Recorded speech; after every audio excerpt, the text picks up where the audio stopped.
Ooh, ah, ah, ah, ah. Ooh, ah, ah, ah. Ooh, ah, ah. What is that referencing? Down with the sickness. Okay. Because I make that noise specifically referencing an SNL sketch, which I'm sure is referencing Yes. Down with the Sickness, where it's Floribama Shore, and he goes, I don't remember what the guy's Yeah, name it's is, like, but my he's name like, is Kyler. I used to carry my dad's ashes with me wherever I went until I dropped him off the top of a roller coaster. Ooh, ah, ah, ah. Yeah. My name is Epcot. I was born in the China section of Epcot Center. My favorite food is gum. It is gum. Oh, I also, anytime anyone mentions a hurricane, I always say, hurricanes for the hurricane. Hurricane. Hurra, bitch. Bitch. I know, me too. I don't know. I think Saoirse Ronan had such a good episode that day because Seriously? I also Welcome to Hell too. Welcome to hell, yes. It's button under the desk pad. It's button under the desk pad. Oh my god, I haven't said that in so long. Here we go. I used to carry around my dad's ashes till I dropped him off the top of a roller coaster. My mama raised me to be a good Christian sex addict with gum diseases you ain't even heard of, player. I'm a lion in the streets and a Benghazi truther in the streets. Welcome to Recovering Gleek, a podcast for all of your complicated feelings about the TV show Glee. Hello, everyone. Welcome back to part 3 of our series. Wrap up part 3 of us putting the fun in funeral. Part 3 of us putting the you in eulogy because we want you to be a part of it. That's right.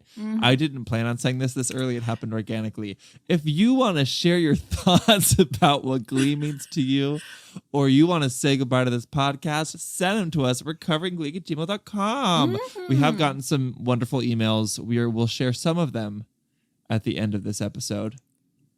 And then we'll continue to share them in future parts. So jump in, baby, if you want to be a part of it. Jump on the train. Jump on the train. People all over the world join in. There's a love train celebrating the demise of Recovering Gleek: A Glee podcast. Oh, yeah. Absolutely. Hurricanes for the hurricane. Hurricanes for the hurricanes. Hurricane, her bitch. Hurricane, her Ian Allred, co-host of the podcast and a Gleek. Her a bitch. Lena, her a neat. What? Really? Lena, her a Natzer. Yeah. I'm a Gleek. Crushed it. No notes. No notes. Do you ever just like say a word and you mean, what am I saying? Like your brain has a very clear thought, but like on the way down, it like jumbles up and it's like, that road was so short from my brain to my mouth. I don't know why it fucked up so bad. Yeah, your mouth just slips at the bird all the time. Oh, seriously, my dumb mouth. That's universal, girl. Oh, okay, good. I'm not unique in that way. No worries. No, I'm so sorry. You are not unique in any way. No, that's true. I'm just like every other girl.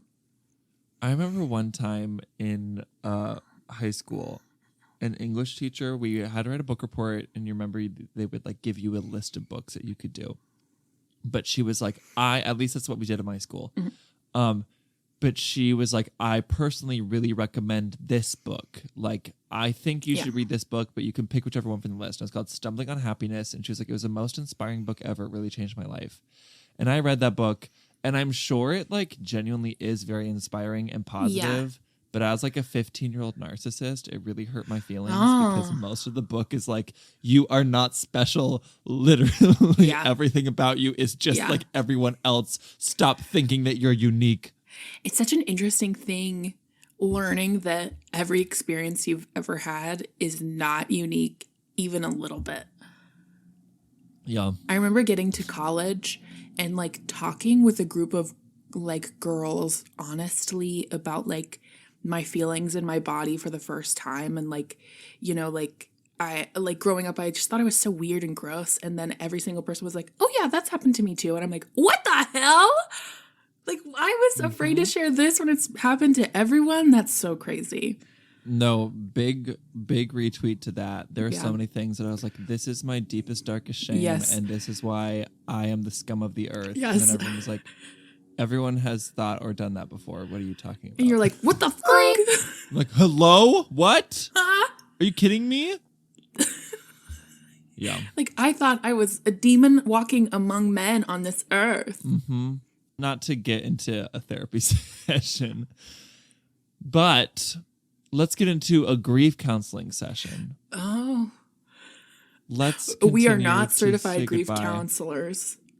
Oh, yeah, we're not, you guys. No. Please don't come to us for your needs in that area.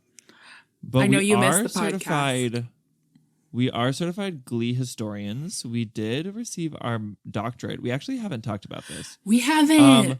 Do you have yours? Lena and I received an honorary doctorate in Doctorate of Fine Arts and Glee Studies from the New York Academy of the Dramatic Arts. Mm-hmm. So we had a Glee show at 54 Below. There's a group in New York that produces Glee shows every few months. They're very lovely, and they reach out to us and ask if we want to host every time. Lena has been able to do it every time. I'm able to do it every once in a while. But I was able to do this A last working one with girl. Lena. Hey-oh. So at the most recent one, friends of the podcast, Nadia and Aaron, attended, and they surprised us afterwards by saying, they said, oh, you mentioned on the podcast one time that you spent so much time talking about Glee that you should get an honorary doctorate. Well, we have really good news. We reached out to Carmen Thibodeau, and she honored you with honorary doctorates of fine arts and Glee studies from NIADA. And they gave us this incredibly official looking document that says the general faculty. Well, I don't know how to speak. The general faculty of the New York Academy of the Dramatic Arts have conferred the honorary degree of Doctorate of Fine Arts Glee upon Ian Allred or Lena Knatzer, or Masters of Fine Arts of Glee Studies to Alex Allred, who was also there, for cultural, scientific, and societal contributions in testimony whereof the general faculty have caused this diploma to be issued, verified by the signatures of the president of the academy and the dean of the school, and under the corporate seal of the academy, attested by the registrar at New York, New York, this the 4th day of February, 2024, and it's signed by the president of NIADA, Carmen Thibodeau.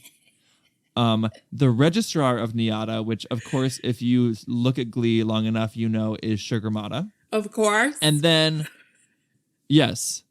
And then, obviously, the dean of the college, the dean of the school, which we all know and love her, E. Tapanople. They fully have their signatures on the paper. And they have a little NIADA seal in the corner that says New York Academy of Dramatic Arts. And then under it, it says in Latin, Nadia was like, translate it, translate it. It says, being a part of something special makes you special.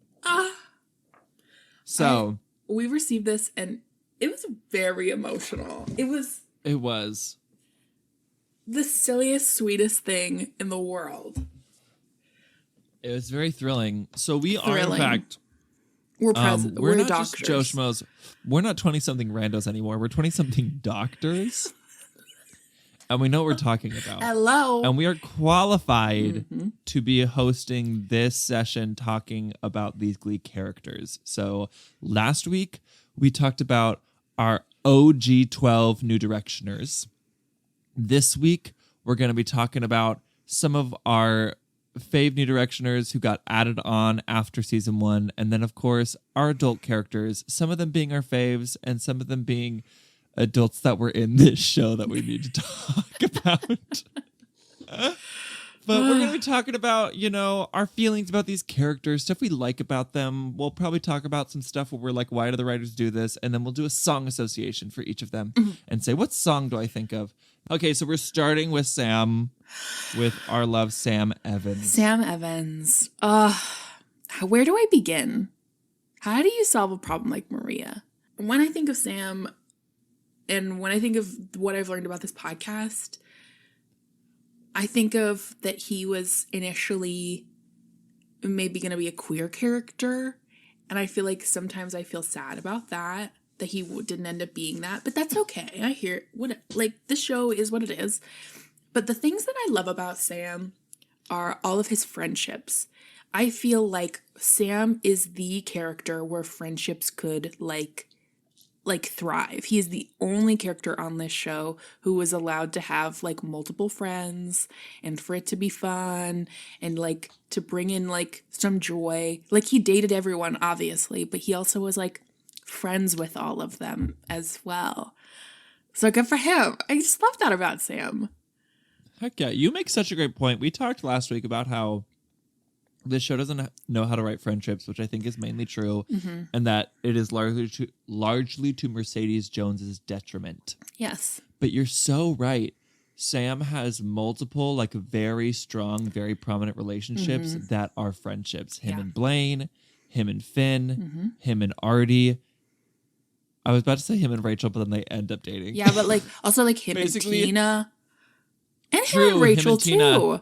I'll say Him and it. Tina, they do make out once, but they never actually date. But like who that's the haven't you thing made is, out with like, in your friend group, you know? most of them. All right, just me, whatever.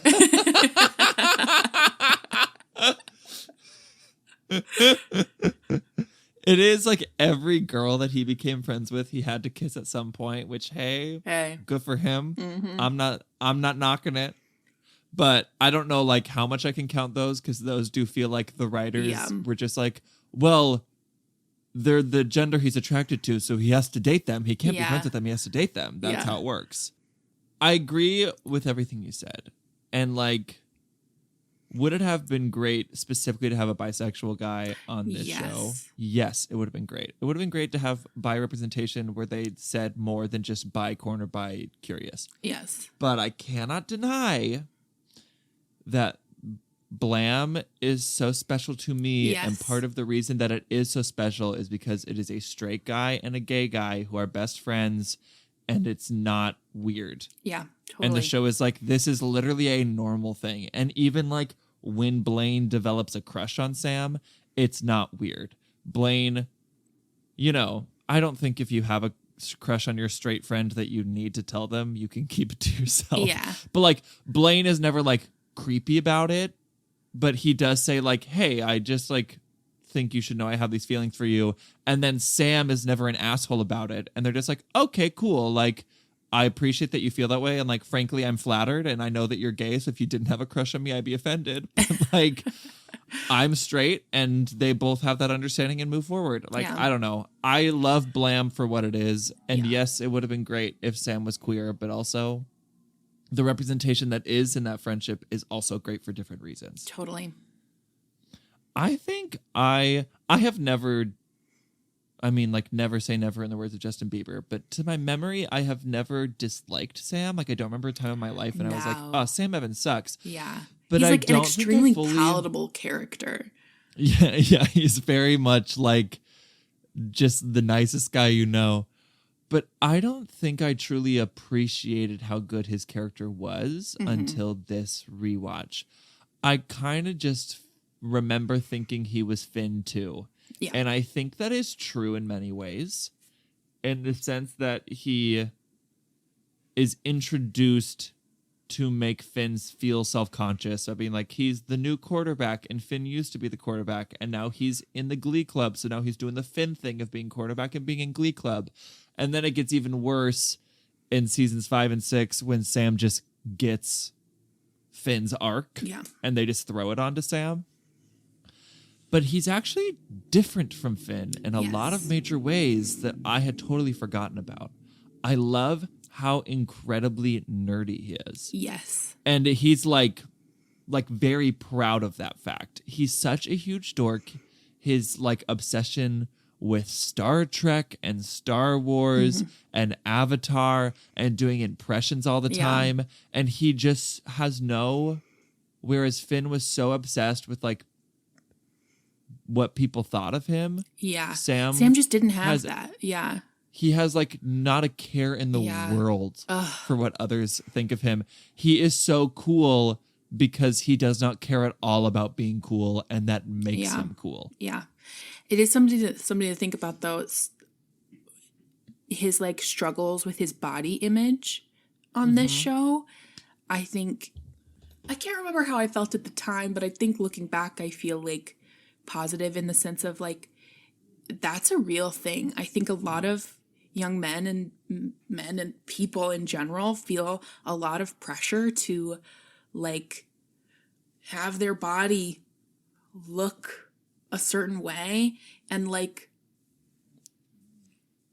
and I think the way Sam talks about his body is interesting on this show. And I feel like, you know, like when he's a model, I think he like deals with it a little bit when he's in high school, but like when he's a model and Tyra Banks is like, okay, you have to lose X amount of weight, and he's like, okay, well, I don't want to do it anymore. Like that doesn't feel like something I want to do anymore. So this isn't my jam. See you later. Like I did it. Bye. Like, yeah. Yeah, I swear there is. Or like in the calendar episode where he does end up wearing a shirt, or like what happens in that episode? So yes, the calendar episode, there are multiple times, like you said, where Sam's full identity. I was going to say, I don't think it is ever explicitly stated. They're never like, Sam has an ED, but it is very clearly hinted at, and I think it's intentionally hinted at, that Sam views a lot of his personal worth and value as like the guy who has abs. And it is a major part of Naked, which is the calendar episode in season 4, where Sam is so pumped to do the calendar because he gets to show off his abs. Yes. And Artie really doesn't want to have his shirt off in it. And then Sam ends up wearing a shirt in solidarity with Artie. Right. I remember. Yes. Yeah. Yes. Which once again is a beautiful friendship storyline that Sam has. Yeah. And then it's also in, I couldn't tell you what episode this is, but it's in season 5 when Sam doesn't think he's going to go to college or like graduate high school or something. And he shows up to school like in a bathing suit. And it's basically like, well, I don't care. Like, you know, I got this going for me. Yeah. One thing we should talk about with Sam is the Flanderization of Sam.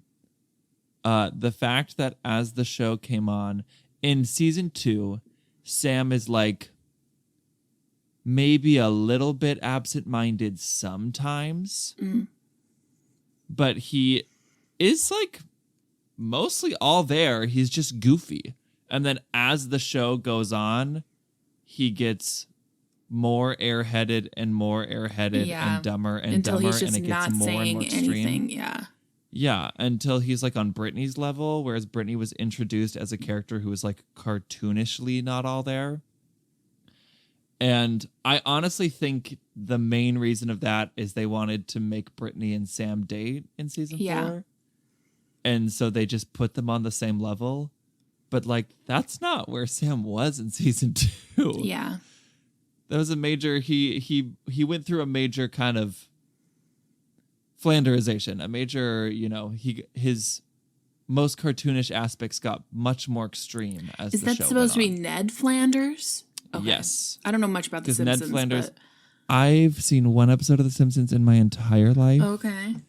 But from my years of reading about TV shows on the internet, that is the official term for when a TV character becomes a caricature of themselves as the show goes on. Yeah. Like Joey from Friends. Where like Joey from Friends in season 1, like, yeah, he's a ladies' man, and yeah, he's a little dumb and he likes food, but he's like 3-dimensional and feels like a person.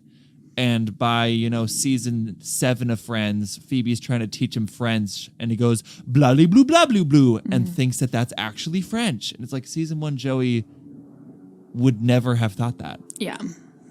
Yeah. I've seen Friends, the parody musical. You have? I have. Because there's stuff like Sam believing so hard in the Mayan apocalypse that like he and Brittany give away their life savings and get married. Stuff like that I'm like, I don't know that the Sam we were introduced to in 2010 would have done this. Yeah. But he's doing it now. Yeah. He's also a character who he's experiencing homelessness when we first meet him. And I feel like when I learned how many kids I went to school with were experiencing homelessness or like didn't have like home security, it was like a rude awakening. Like that's a real problem. And to like have a character that we know and love, you know, experience that is really, I think, important to talk about, and really, you know, a thing I want to hear from the show. I think they just like drop it as soon as it begins, because it's like, where is he living? Like, who is he living with? Like, what's going on with all of his sisters? Like, I hope they're all well, like, you know, but he's like not living with them. Like, what's going on? And it just kind of was dropped as soon as it began, pardon. And what happened with that? Yeah, I so agree. I feel this way about most of the issues that are presented on Glee. Yeah. That it's like, this is a real thing that teenagers go through, and I think it is great to talk about it. But the way that you just talk about it for one episode, never mention it again, feels like, then just don't talk about it. Yeah. I don't know. Like it feels like you're just trying to get brownie points. Yes. And for being socially aware instead of actually caring about these characters. I don't need Sam to have like a season-long arc about how he's homeless. Like, frankly, that would also feel kind of gross to me, because I like that it's like, yes, this is the situation he's in, but he's more than that. But like you said, the fact that it is such a big part of Rumors, and then it's like mentioned in passing later with, you know, Rachel and Mercedes saying they'll pay for prom, and then like him turning to being a stripper in season 3 to help pay the bills. Oh my God, I forgot about that. Yeah. Oh my God. But the fact that we don't even know who he's staying with. Yeah. I think Finn tells him that he can move in with him, but then he's never seen living with Finn. Yeah, I don't think they ever and we bring get that like up. a ton of Hudson Hummel plot lines where like Sam is not mentioned. That dynamic of like Kurt, Finn, and Sam under one roof could have been so fun, and we never get it at all. Because even no, when he moves in with Finn is in season 3, where his family now has a house again, but they live too far away. And they have a house because Sam is stripping and he's helping pay the bills. Oh, right. And then Finn is like, oh, come back to McKinley. You can stay with me so you can come back to McKinley. I think this is what happens. Maybe I'm lying.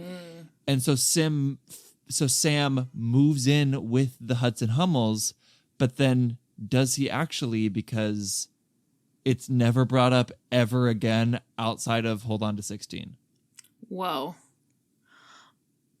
Also, the idea of living away from your family so you can go to the same public school, I'm sure that happens, but that sounds so scary to me. I actually I don't like know people who did that, but I like know people who did that, if that makes sense. I know people who it's like their really close friend, their parents moved their senior year of high school. Oh, right. But their parents wanted them to be able, they didn't want them to like transfer to a new place when they only had 1 year left. So they just moved in with the friend's family for a year. Yeah. Okay. I looked it up. It is canon. Sam moves in with the Hudson Hummels. All it's right. just never that would have been ever so explored at all. fun. Like, what movies are they watching? Like Bert and Sam, I'm sure they like love to watch movies together. Come on, I want to know. Interesting. I got such a laundry list of dynamics that are touched on in this show that should have been explored so fully and would have been more interesting than things that were explored, and they just couldn't be bothered. Yeah. Sam. I love Sam. Sam Evans. I think he is like, he's one of probably no character on this show is unproblematic. Yeah. I can still think of things right now that Sam did or said that I'm like, he shouldn't have done or said Yeah. that. As I said, that's not a knock to the character. I prefer my characters to have a little bit of moral grayness in them. But he is one of the least problematic characters on Glee. Totally. Shout out Sammy Boy. Big shout out Sammy and Boy. Thank goodness he only had that season 5 hair for one season. Oh my God, the Justin Bieber experience. No, not the Justin Bieber experience hair. The season 5 hair. Season 5 hair? That's just like stringy and long. And he'll like put it in a little baby ponytail Oh, sometimes. the pony. Okay. Yes. You said Sam and hair, and I immediately jumped to Justin Bieber experience. Oh no, he had that hair for a while. He did. All right, song association. What's the song you think of when you think of Sam? Red Solo Cup. Let's have a party. Certainly not his best song, possibly his worst song. Yeah. But that was a song that I was like, oof. The only reason this would ever be on Glee is because of Sam Evans. Literally. Because they're like, he's kind of a country boy, I guess. I guess. What about you? Oh, God. I don't even know. I think it's I'm lucky I'm in love with my best friend. Mm-hmm. You know, it's a Tucker classic. Evans. He really kissed every girl in that club. And good for him. And good for him. Fully dated Quinn. Fully dated Santana, the one that I always forget about. Yeah. Fully dated Brittany. Was cheated on by Santana, too. And cheated on by Quinn. Oh, my gosh. Poor Sam. Fully dated Brittany. I'm so glad he still believes in love. Seriously, he's got the heart of a romantic. Fully dated Mercedes, kissed Tina. Am I missing anyone? Whoa, fully dated Rachel. There you go. All 6 OG girls. And, you know, that's like, I feel like when they just didn't know what to do with Sam or any other character, they were just like, let's have him date He's the male Sam. Quinn Fabray. Exactly. He's the male Quinn Fabray. Totally. Absolutely. He's everyone's romantic interest. All right. Let's move on to Blaine. Tell me your thoughts and feelings about Blaine. Plain Blanderson, what is there even left to say? No. My main feeling with Blaine is he gets better as he goes along. And there's actually really interesting stuff about Blaine. We just don't find most of it out until seasons 4, 5, and 6. Blaine means a lot to a lot of people, and I think that's beautiful.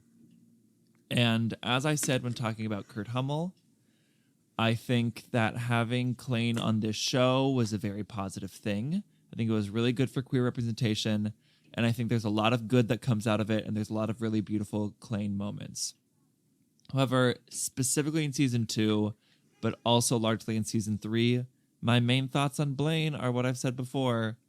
Who is this man outside of being in love with Kurt or Kurt being in love with him? Yeah. He's nobody. But if we look in the full scope of the show, I do really like Blaine. 1, he's always been charismatic. Darren Criss has charisma pouring out of his eyes. Literally. 2, he's always been an incredible performer. There's a reason his songs always sold so well. But 3, beyond all that, as we learn more about Blaine, I love that Blaine is also kind of a nerd. And that's what makes him and Sam make so much sense. Like, I will always remember, this actually might be my song association. I'm just going to say it right here, right now. Most people's is probably Teenage Dream, which is like when we first meet Blaine. But I feel like that's when we just meet Blaine as the one-dimensional guy that Kurt's in love with. Yeah. The song I think of is when he sings Everybody Wants to Rule the World, and it's the montage of him signing up for all the clubs. And we see I'm him. so glad you brought that up. We see him in like the D&D club and like the superhero club and the LARPing club. And that feels like the moment that Blaine is coming to his own and being his own person. And I'm a big fan of that Blaine. I'm a big fan of this little weirdo who is into all of this like nerdy stuff and also is a very kind, empathetic person. But in his heart of hearts is like, but actually I do know best, and I am the smartest one here. Yes. Yeah, is like a massive control freak. That's one of my favorite parts about Blaine is when he becomes more and more controlling. It's a great example of give your character some flaws and they instantly become more compelling and interesting and paradoxically lovable. Yes. And I mean, I feel like everything I ever learned about Blaine I like related to. Like the more I learned about him, the more I was like, he is just like me for real. Like he would just do silly shit in the background. Like all the clubs he was joining, like towards the end, like even when he moved to New York, he was like obsessed with seltzer water and like obsessed with like with Star Wars fan fiction, and he would like read it to Sam to go to sleep. I was like, that is such a weird guy. I love getting to know like these like silly parts of him, but also like when he's a senior, when he is like the new Rachel and he's dealing with like trying to control all these things and having a partner who lives far away, like Puppet Master is such, like, I think people are misremembering that episode because it is so awesome. I love that episode. And like, it's a great Blaine plot. Exactly. And like I think that like that totally resonates with me as an audience member. Like the idea that someone is feels so out of control, so has to control everything, and like essentially like turns all of their friends in their minds to puppets. Like, oh my God, that's such a silly thing, but like just so compelling to see. And I totally like hear where he's coming from, and I see the like how he got there as well. Like I think after after the second season, I see them being like, okay, he's been nothing. Like let's lay down some plot for him, and you know, everything I learned about him, I really like him.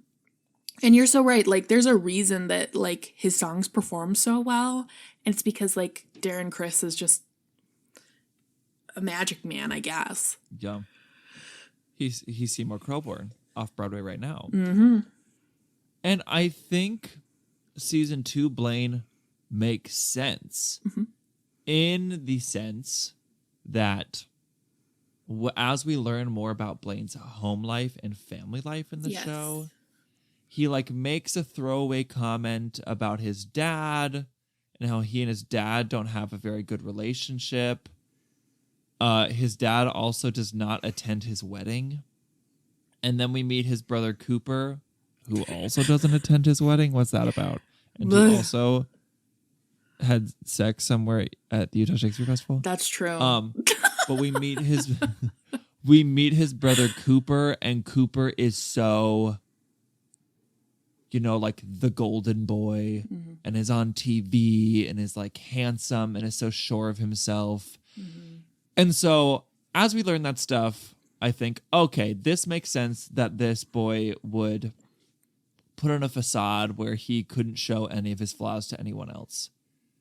So I don't think it is, you know, out of nowhere. Yeah, it's just like it's not interesting. Like I wish like that stuff is interesting, but it is all introduced so late into the character that I'm like, we should have been dealing with this on like episode 5 of Blaine. Like, why are we now a year and a half into him joining the show and we're just starting to touch on this stuff? That's true. I do feel like there are characters, though, who never receive any context. You know, like, it doesn't excuse them, like, ignoring Blaine for, like, a season and a half. But, like, we learn that Tina is adopted, season 6, season 5? You know, like, you know, it's kind of this show's MO, like, having, like, 3 fleshed out characters. But, you know, like, it is nice that they even tried with him.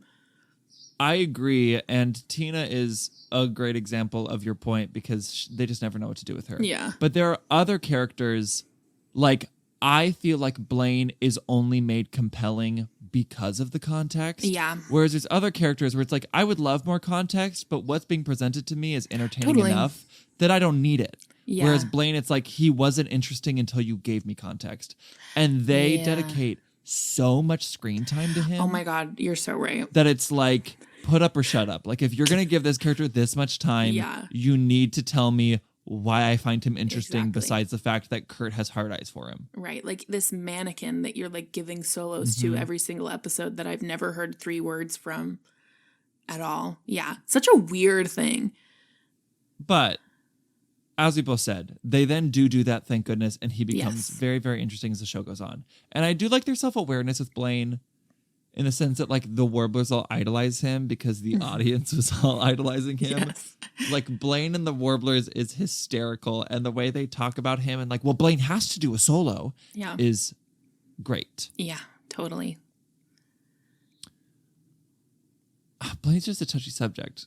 He just means Yeah. he's just, you know, he means a lot to a lot of people. Absolutely. And like for good reason. Like, you know, there are so many things that happen on this show that he's a part of that are like, you know, really important to, you know, television and like queer representation on TV. And, you know, that's all he was there for.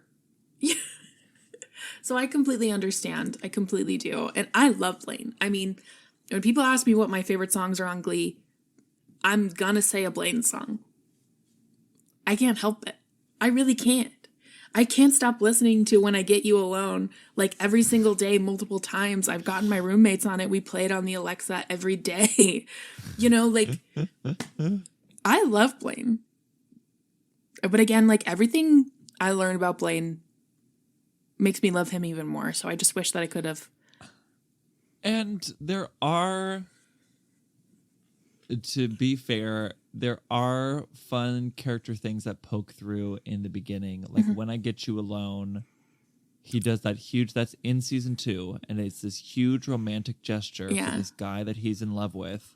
Yeah. And then he does it in the middle of the guy's work. It's this big production. And then we find out he and this guy went on one date. Yeah. And now the guy got fired. Like, there's definitely stuff there. It's kind of as if we're seeing Blaine through Kurt's eyes, where there are like the hints of his weirder parts. But since Kurt just like is so in love with him, we're just seeing his, you know, more, what am I trying to say? Because lovable is the wrong word. More like palatable parts. Yeah. That is a way to interpret the character. So I don't know. And I mean, but bring me less palatable Blaine. Totally. He's who I Show like. me his control freak. I love Blaine. Your song association is everybody wants part of me to rule the world. That's such a good one. Mine are skewed because I get obsessed with songs. But it has to be, I'm not going to teach your boyfriend to dance with you. I can only be true to myself, you guys. Get the fuck off my back. If I could think of other ones that like, even the ones that I'm thinking of now are like not ones I should say. Like I think of Barely Breathing, the song that he and Finn sing when they're visiting Rachel and Kurt. And like, I don't know that that's like representative of his character.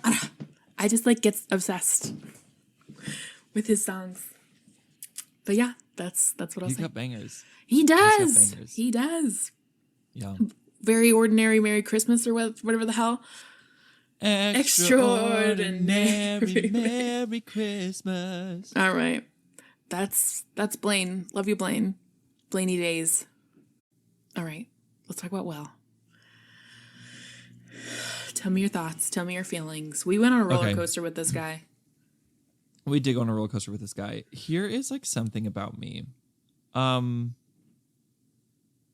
Like first and foremost, Will is a bad teacher and he should not have worked at this school.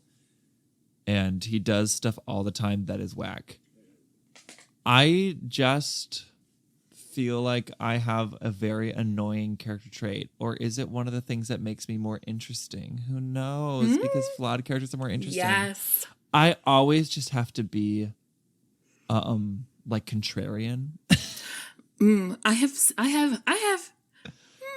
don't know. Like sometimes I will fully be editing the podcast and I'm listening to a stance that I take so strongly in the episode and I'm like, and I'm editing the podcast fully like the day after we recorded it. And I'm like, I don't even know if at this moment, one day later, I even agree with what I said. I just like felt as if the general masses felt the opposite way. So I had to like speak so strongly for this viewpoint. So genuinely, the Will Schuster hate got so strong that I then started looking for the good in Will to fight against it. Oh, yeah. And I noticed do have that to pushback say, from you throughout the podcast. I do have to say, I do think one, and I have said this on the podcast, you don't have to like Matthew Morrison. No. And I'm not saying that like I'm like a big Matthew Morrison fan, but it did make me feel very uncomfortable. Yes. The way that people conflated the character with the actor, and it stopped being fun teasing about a fictional character and it became actual harassment of a real human being who like has a life and a family. Yeah. That has always made me uncomfortable. But as far as the character, all of that is to preface this and say, if I end up like speaking incredibly positive about Will right now, just know that that's probably me being contrarian, because I do think at his core, he's a bad teacher. But I do think that if we pretend that Will is all bad, we are ignoring a large portion of the show. I don't know. I guess there is the Will Schuester that the show tells us exists and the Will Schuester that we actually see on our screens. Yes. I think that's the be all and end all of it. And I love to believe in the Will Schuester that the show tells us exists, which is a teacher who saved this club and a teacher who helped all these kids find a place of belonging and made them all feel very special and loved and supported and was a father figure to them. And I just like want to believe in that so bad because I had teachers like that who like really helped me. But then looking at the evidence presented to us, yes, he does save the club. And yes, there are moments of him connecting with each character. But overall, the shoe that is presented to us is a Schuester who really saved Rachel Berry and Finn Hudson and really made them feel like they belonged and they were special. And then everyone else was just kind of there to watch. Yeah. And that's not great. Not to even speak of things he did in this classroom, including performing very sexual numbers. Yeah. That kind of the whole attitude was, I really want my teenage students to like find me hot. Yeah. Which is not so. He's got like a weird thing with Quinn. Oh my God. Where he loves to like dance with her and touch her while he's performing. Mm-hmm. And then also, of course, when she was clearly in the middle of a cry for help with part of the skanks, instead of being like, hey, Quinn, I'm really worried about you. What's going on? Yeah, she's having a mentee bee. He screams at her. He just breaks, like yells at her and tells her that she is like so self-centered and doesn't care about anyone but herself. Mm-hmm. I do think the majority of what's presented about Will is bad. Yeah. I think he's a bad teacher. You know, he did one really, really, really amazing thing that helped a lot of people, which was save the Glee Club. But most of the stuff he did after that moment, that's true. But most of the stuff he did after that moment is probably not very positive. No, I agree. And I mean, when you say the show shows us one thing and then tells us another thing, that's my main thing with Will. Like, there have been several times when this man has like acted inappropriately, like has done teaching practices. And I mean, I'm not a teacher, but like to me that are not good. He has like made his students feel really othered in certain moments and like, you know, has not supported them in ways that they have needed support. And like, I don't know. And then this show turns around and tells us that he is like the best teacher there ever was. Like, he has received Teacher of the Year several times. And then we see that he's maybe not a great teacher. So, like, I feel a little, like, vindicated in that way. But, like, you know, it's just so wild to me that this show is telling us that he's, like, the best guy who's ever lived. And, you know, he's, like, definitely a person who has done a lot of good and given a lot of people a place where they feel like they have like a home and a safe place. And that's amazing. But like, you know, much of that is just him providing a room. Like I remember, I think it was like exactly. the season 4, or maybe it was season 5. You know, those ones mix up in my head about like Ryder coming into the room screaming and him not doing a damn thing to help. You know, like if I and I mean, I'm not even a teacher, but if I had a group of people and one person came in that hot at a person who was already facing so much violence, I'd be like, okay, maybe let's take a step back. I don't know. And like nothing to be done. And I feel like that we see that a couple of times in service of the drama of this television show. And I'm like, maybe just get Will out of here if that's going to be the case. Like, if that's what you want to happen in your show, maybe don't put the teacher in the room. You know, like, yes. I just feel like they're not thinking about any of that. Yeah, I think what you said about, like, if you want this to happen, maybe just don't have the teacher in the room.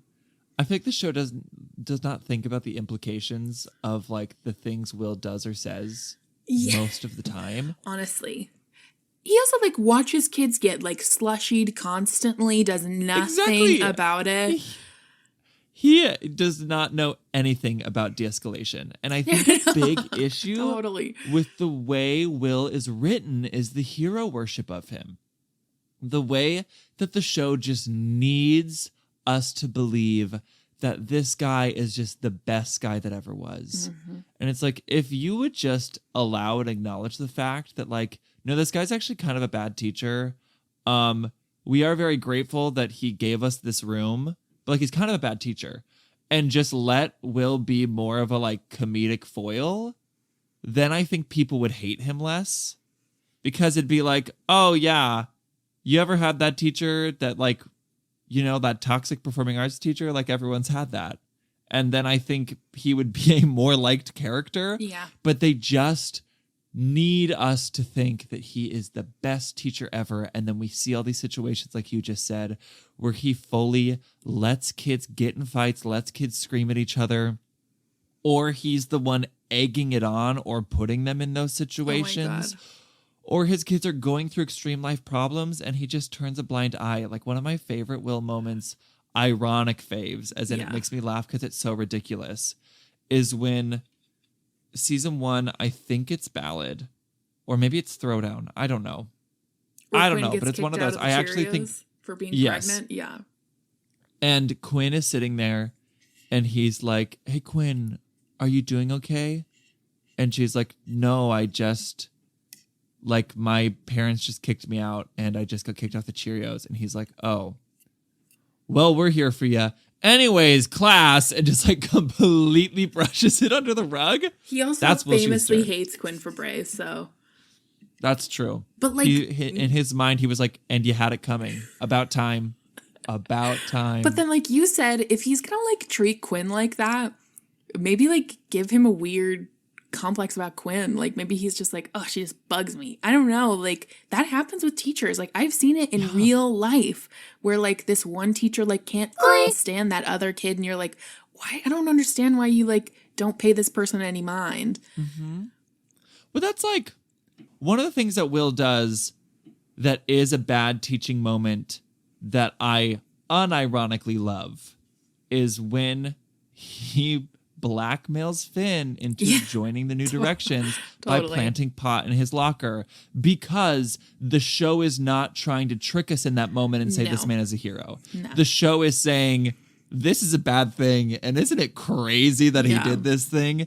And so that makes me like him more, and it's, like, interesting and fun. Mm-hmm. So I so agree, if they just, like, let him do crappy stuff, but be like, this is a crappy thing he's doing. Exactly. It would be more fun, and it wouldn't make me so furious, and then he wouldn't be winning Teacher of the Year over and over, even though he's doing horrible stuff. He's unqualified. Yeah. Yes, totally. Even though he doesn't speak the language he purports to speak.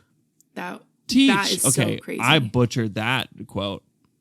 This character, I don't know, like, the fact that Ryan Murphy said on And That's What You Really Missed that his first choice for this character was Justin Timberlake makes so much sense.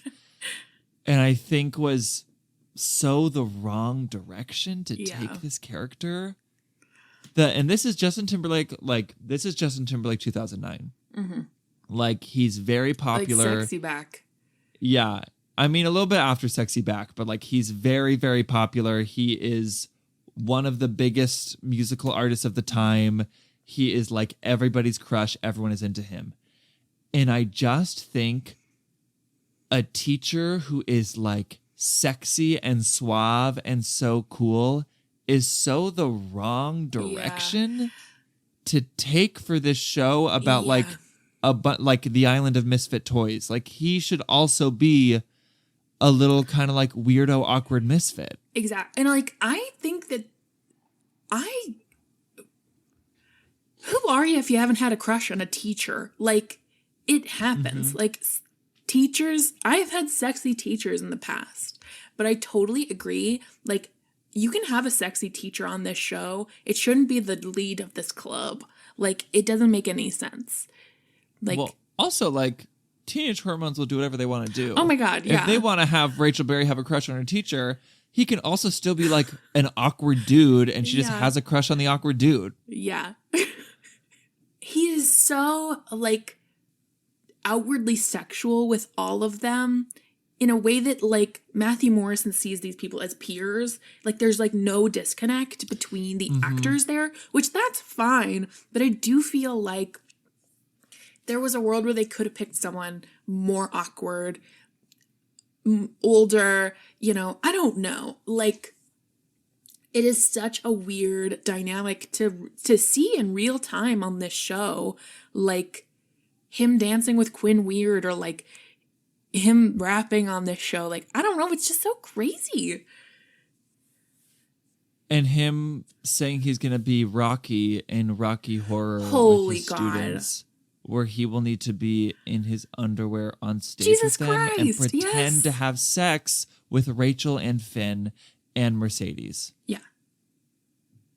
Like, it's really bad. Really That's bad. the need, I don't know. They don't think of the implications of anything with this character, and the need for him to be so sexy all the time. The fact that every woman who comes in contact with Will, except for Carol, God bless Carol Hudson, every other woman either fully falls in love with him or has to make a comment about like how good looking he is. Like, what is that about? It's so weird. So weird. It is so weird. I hate it. It's just and stuff Timberlake that doesn't coded further and the plot. Weird. Like, why did he have to make out with Shelby? That never came up again. It did not influence anything. No. I mean, it did come up again in the sense that it led to Emma's famous slut shaming of him in Bad Reputation. But still, that could have just been based off of April Rhodes. We could have just ended it there. That would have been enough. Totally. Ugh. And, you know, like, I think we talked about it a little bit before. Like, I had, you know, like, my mom's friends reach out to me when we first started doing the podcast, and they were like, I don't understand how you guys hate Will so much. We love him. And, like, I do feel like he is, like, specifically for the moms out there. Shout out to the Glee moms who love Will. You know, I don't know, like... Well, I'm not going to pretend that Matthew Morrison is not attractive. No, not at all. Good I just looking. think it's ill-placed. Yeah, it's just like... It's just annoying, frankly. It's just like... Sure, this man is handsome. I'm sure that, like, he's able to find people who are attracted to him. It's not, like, super difficult. Why is that so prevalently featured on this TV show that's about, like, teenagers trying to win a show choir competition? Exactly. Like, and also, there was a world that they could have done a more awkward character who still had, like, you know, all the moms and April Rhodes falling over him, like... Yeah. And he doesn't have to like I mean, I know those guys especially who are like, I don't understand where anyone's getting this energy from me. Like, why is everyone trying to kiss me? I don't understand. You know, like, I don't know. I haven't seen a lot of Abbott Elementary, but the one guy. Yes, Jacob. Yes, exactly. Or which one, actually? You could be talking about either one of the dudes on that show. The one, was he like, Everybody Hates Chris? What was... Okay, that's certainly not Jacob. That is Gregory. That's Greg. Well, either one. I haven't seen a lot of this show, but what I have seen, I do Greg like is much more the vibe that you're talking about. Continue. So I'm right? You're right. Yes, where he's like kind of an awkward guy, but everyone like thinks he's very handsome, and he's like, I'm gonna remove myself from this situation, please. Thank you. Yes. You know, absolutely. Like actual like the real like the sexy teachers I've seen in my life are like like awkward dudes who are like, okay, bye guys, like like I'm removing myself. And what works so well with Greg is, yes, he's kind of an awkward dude, but also he always has this energy of like, this is where I work. I am just here to work. Exactly. And so like when the moms are picking up their kids and are hitting on him, it's like, cool, I'm your kid's teacher. Like, please leave me alone. Exactly. And instead, Will is like, oh, yeah, Like, now that you mention it, I am kind of He's hot. like, let's That's actually a make great out point. for sure. Yeah, it's, my gosh. I said Jacob just because Alex had mentioned one time that he was like, if I were to redo Glee, I would make Will more like Jacob, which Jacob is the other lead male teacher in that show. I think who that's is a great also example, very too. awkward for opposite reasons, where he's just like a major tryhard and he's so earnest, and it is very tender because the students all like, they all call him Mr. C, even though his name is Mr. Hill, and he doesn't know why. And then he finds out they do it because they refer to him as Mr. Corny. Because he's like so earnest. And his feelings get really hurt, but then he finds out that it's like an endearing nickname. Oh, yeah. That like all the kids like think it's like funny and kind of sweet that he is so corny.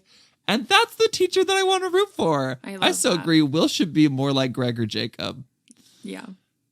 Oh my gosh. But the Will we got, though, is the Will we got. We got to talk about the fact that Will was the lead character of this show when it first started. Holy moly. I love season 1, but that was a course correction. That was a good decision to be exactly.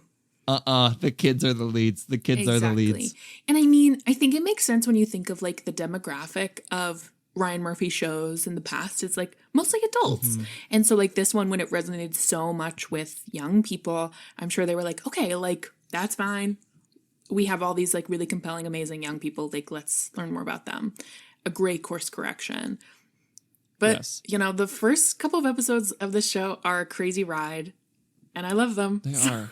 I feel like in a lot of television, there's an attitude of like, we need a straight man to anchor this show with all these crazy personalities. Yes. And I think that's what Glee was going for with Will as the lead, is like, he is the straight man. But it's just in those early episodes, it's like, okay, but I don't care about this. Get back to the interesting people. Exactly. And there are so many straight men in the club, you know, like straight mans, you know, like who? I mean, I think Finn. Finn is definitely, I will agree, more of a straight man. He still is like kooky in that he's very, very airheaded, you know, with the whole like, let's get married right now. I have Jim. I have Jim. But like, what I mean by that is he is like the cool guy stuck like in this band of misfits. Like he anchors it in that way. He is also very kooky. He belongs in this club, you know, like, I don't know. But like, what I mean to say is like, I see the need, like the thought of like, let's have a straight man in this. But I think like it's, you know, there are aspects of all these characters that are like, you know, straight manish, you know? Yeah. You know what Will gives to me? Like the vibe he gives off? What? Robbie Ray Stewart in Hannah Montana. Totally. Even as a kid, it would bother me watching Robbie that Ray show. Stewart. I'm a Robbie Ray hater. Yeah. Because even little 11-year-old Ian watching Hannah Montana was like, why does this show want me to think this like 45-year-old man is cool so badly? Yeah. It's embarrassing to me that this middle-aged man so desperately wants to seem cool to a bunch of preteens. And that's what Will Schuester feels like. It's like, why is it so important to this show that we, the audience, think this man is so cool and that his students think he's so cool? Yeah. Dude, like, it's embarrassing. It's embarrassing. God, I haven't thought about Robbie Ray Stewart at all unless you've brought him up. And that's so interesting. Not a day goes by that I don't think about Robbie Ray Stewart. Not a day goes by that I don't think about that Disney Channel ad that said, Miley Stewart Yes. sure has the best of both worlds and a cool dad. It was just like, I'm sure a big get to get Billy Ray Cyrus, I guess. Was it in his contract that he was like, I'll only do this show if a bunch of 10-year-old girls have a crush on me? You know what? Like, I'm nervous it was. Oh my gosh, it's so ridiculous. Will Schuester is Robbie Ray Stewart, 100%. Yeah, totally. I stand by that with my whole heart. Song association. What do you think of when you think of Will? And why is it the thong song? I'm just kidding. Let me see that thong. That thong, the thong, thong, thong. It probably is a thong song.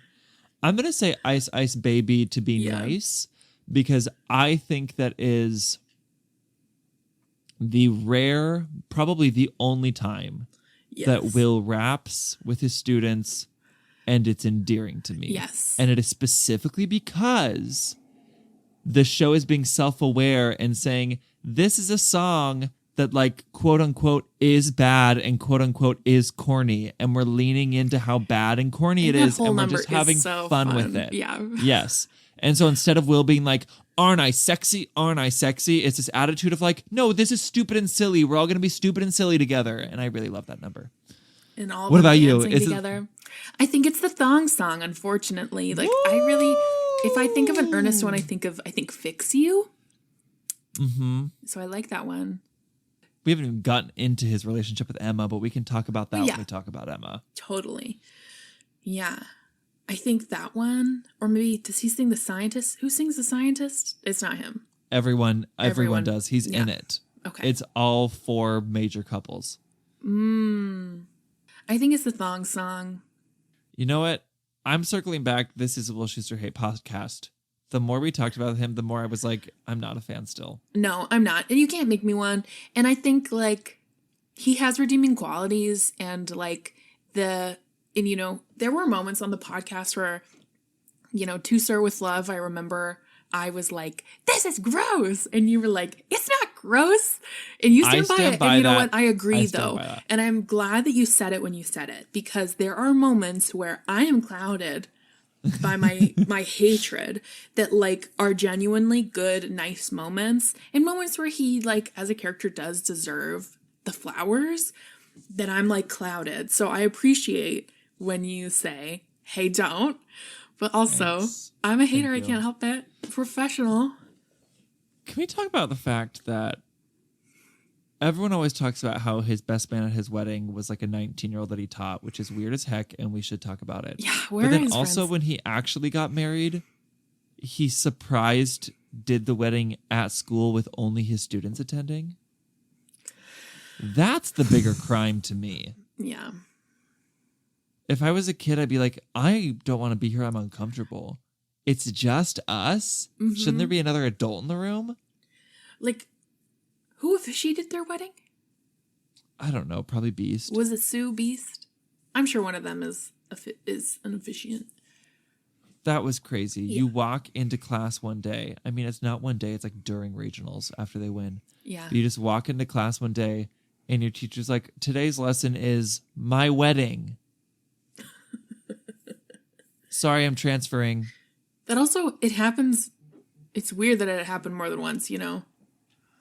Also, the way he makes so many times, he makes the lesson of the week about his own crap that he's working through. Yes.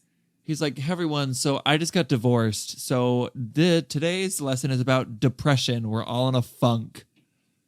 You don't need to tell us about your divorce. Besides creeping us out, why are you telling us this? Yeah, literally.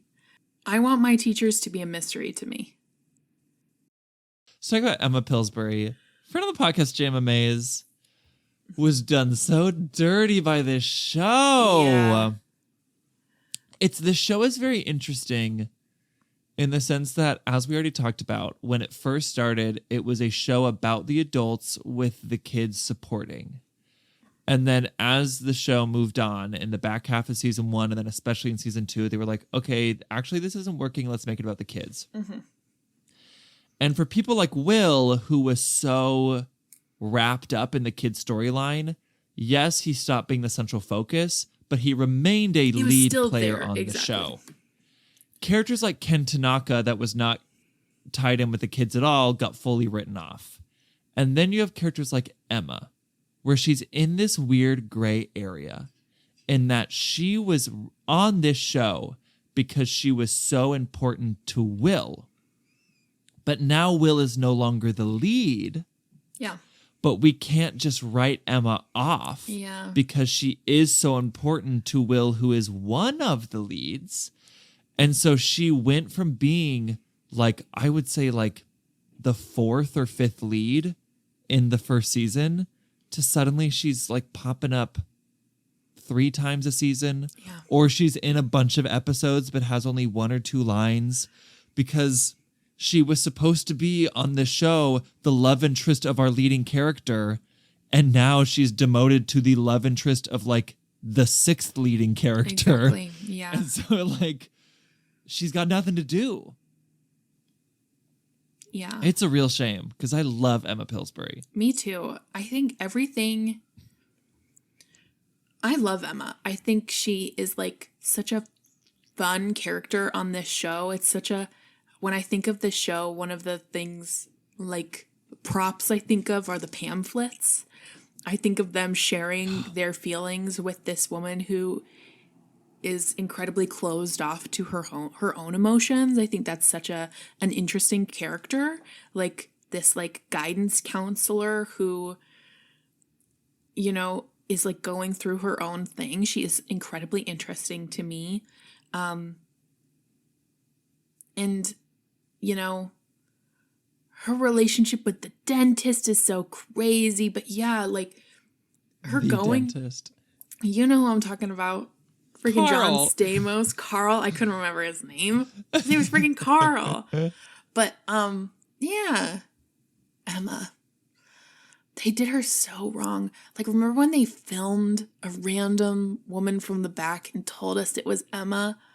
I'm obsessed with that. That woman is incredible. I know. And she walks past the camera and she's all blurry. Oh my gosh. It's So also crazy. a bummer because Jayma Mays is so funny. Yeah. And I think she's a great fit for this show. I know. But they just couldn't figure out where to put her. And like, frankly, I don't really have an answer. No. It like, how do you solve a problem like Emma Pillsbury? Where it's like, Yeah. she's the student's guidance counselor. There's only so much you can do with that. Yeah. And especially like, she's not just their guidance counselor. She's also like the wife of their teacher, like, who was the lead on this show. It's a really interesting position to put somebody in. Yeah. Yeah. I love Emma, I feel like by though. that point, I think by the time they get married, Jayma Mays has said, hey, I've in got the other show or stuff I'm out. to do. Yeah, totally. Yeah, exactly. If you want to use me, you're using me. But no more of this, I come to set to film one scene stuff. Like if I'm in the episode, I'm in the episode. And that's why they use a body double, because she was like, I'm not coming home for the dinner party. I mean, I'm not coming to work for the dinner party montage. I got to go film the Smurfs 2. Hello. Sorry. Mm-hmm. Hello. I can't imagine how terrible that feels. Like to be on a long-term television show as one of the leads, and then for like so many episodes to show up for hours and hours and hours and hours and hours and hours at a time and not do a damn thing. I'm sure that feels so terrible. I'm sure that feels so terrible for Jayma Mays. But I want at that least, job. Oh no, well yes. But at least realistically, she was probably only coming to set for a few days. Yeah. She was probably showing up, doing her 2 lines, and then leaving. Yeah. Think about like Damien McGinty. Think about like Jenna totally. Ushkowitz. You're right. They had to be in every scene, so they actually had to be on set that whole time and do nothing. Yeah. Brutal. I bet I'd read so many books if I was on a television set. Yeah. That'd be so fun. I don't know. Because when you're on set, No. you can't have the book with you. Oh, yeah, I guess not. Yeah, you can like read it when you're like in your trailer, but when you're on set, you can't be reading. You're right. And you know what? You're just sitting there. I have been in at least theatrical situations where I've been like called to rehearsal and like my time has been wasted and I've been like, why the fuck was I even there? You know, like I wasn't doing anything. Like that feels terrible. And that's just on like a small scale, the times that I've felt that way. So, ugh. Emma Pillsbury. Emma Pillsbury wins Teacher of the Year in season 3. Good for her. And it is, no, does she? No, because Will wins in season 3. Does she win in season 4? She gets tenure. She gets tenure. That's what I'm thinking of. Thank you. Emma Pillsbury gets tenure. It is a moment of this show that I really love because I love Emma and she gets overlooked on the show so much. And I also was just frankly thrilled it wasn't Will. But it does always make me laugh because I'm like, you can't lie to me. I saw what I saw on the previous 2.5 seasons of this show. She's not a good guidance counselor. Like, just because she did a really good job in this episode. And yes, she has a few good moments in the past. Yeah. Like Dream On. She has a really beautiful storyline with Artie and helping him come to terms with the fact that, like, he's not going to have a miracle recovery. Like, she definitely has really strong moments. But I'm also like, this is the woman, and it's funny, I'm not complaining, but this is the woman who's giving her students pamphlets that say, divorce, why your parents stopped loving you. Yeah. This is the woman who, like, when Finn and Quinn approached her about how they were afraid of, like, losing their social standing and everyone picking on them, she got so distracted by how horny she was for Will Schuester that she blurted out, sunglasses are really sexy, and then told them to wear sunglasses. Yeah. Like, she's not very good at her job. No, that's true. And I mean, is anyone in this building good at their job? That's true, because Sue's pushing people downstairs. So I guess it's like the lesser of 3 evils. Yeah. Sue, Will, and Emma, she wins. I guess so. What was Ricky Martin's character's name? David Martinez. David Martinez. I think he deserves tenure next year. He does. What happened to him? I know what happened to him. He works at that school. He's teaching Will's old class. Exactly. Excuse me. Oh my God. See, and that's the sexy teacher that can be the sexy side character where everyone's like, oh my God, Mr. Martinez. Not to make this about Will again. The way that they made this man a Spanish teacher and then cast someone who can't speak a lick of Spanish, but then didn't make a joke out of it. Because here's the thing. That's actually a very funny choice and like a funny, you know, kind of call out of the American school system to be like, some schools, they have to teach the language, but they don't have anyone who actually speaks the language. So they have someone try their best. But the show, up until the episode The Spanish Teacher, acts as if Will actually speaks Spanish. And no, he certainly does not from the moments that we hear him try. It's wild.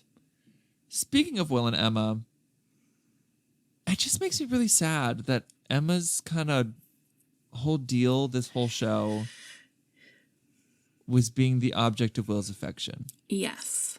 And like the object of his fix you. Yes, the object of his savior complex. Absolutely. Yes. Like, I mean, Emma having OCD, I think is like, you know, I keep trying to remember how we felt at the time, but looking back, how do you feel about it? I think it's cool and fun. I agree. Okay, good.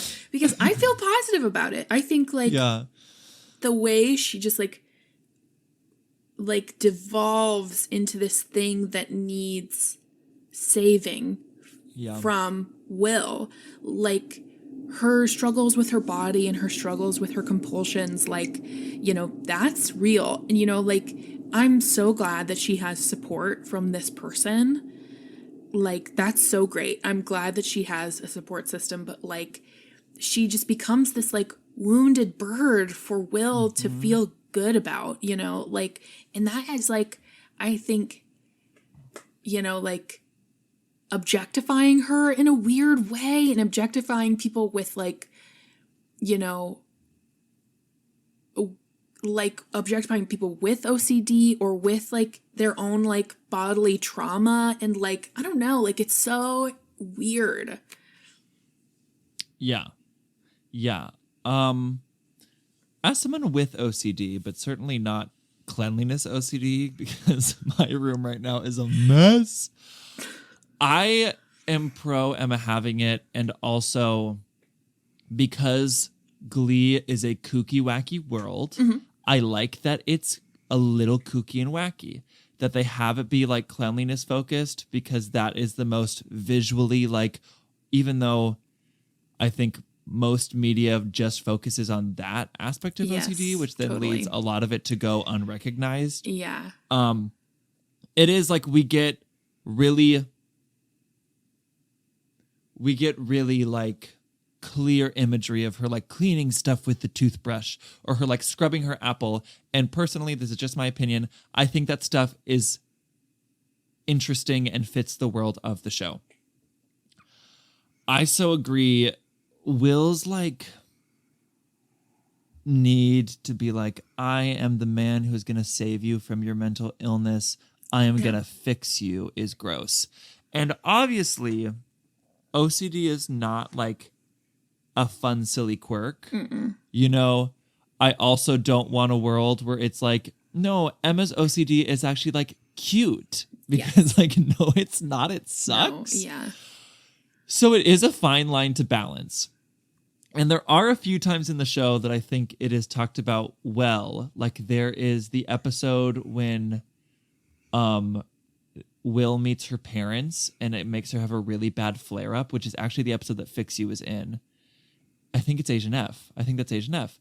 And she has a really, really bad flare-up and her OCD gets really bad.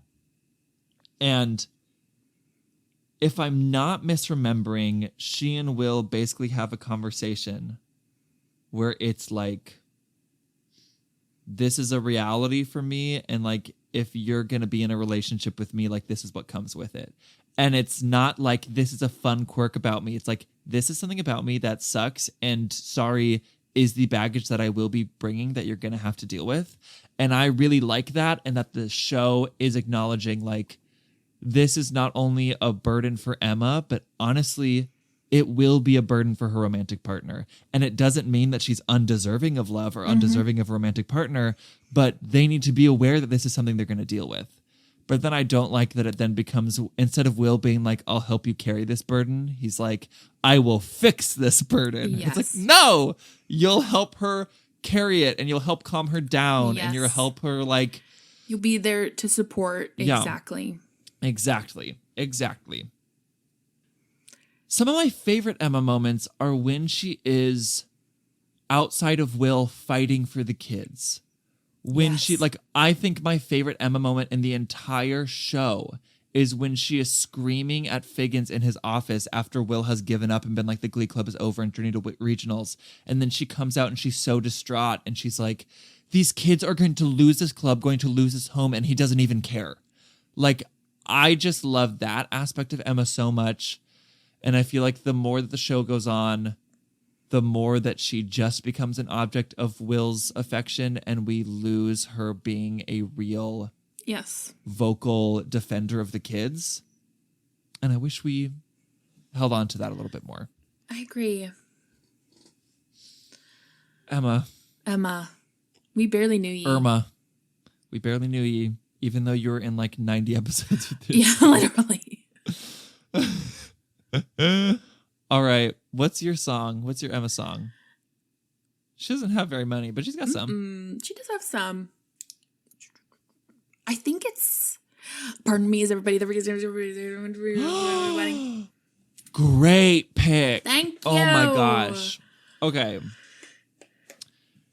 I just kept thinking I could have danced all night, and I was like, that's not it though. I'm literally only thinking of that one because it's the first time she sings, but it's not it. Mm-hmm. So I'm stealing yours because that's such a good pick. Yeah.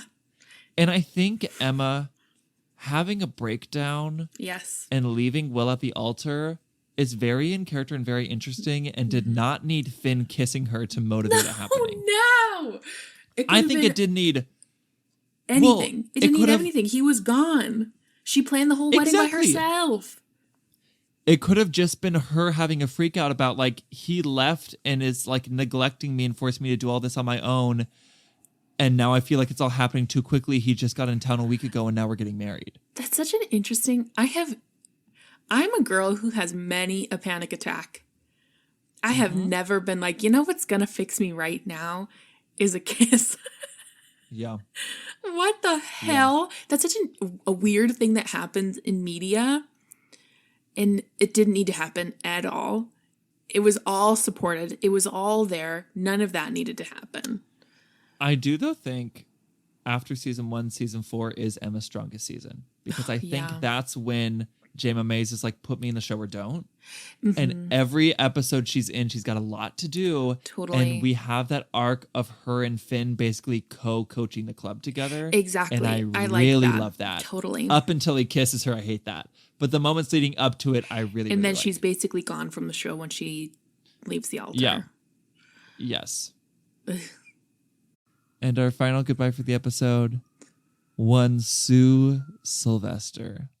You think this is hard? I'm passing a gallstone right now. That's hard.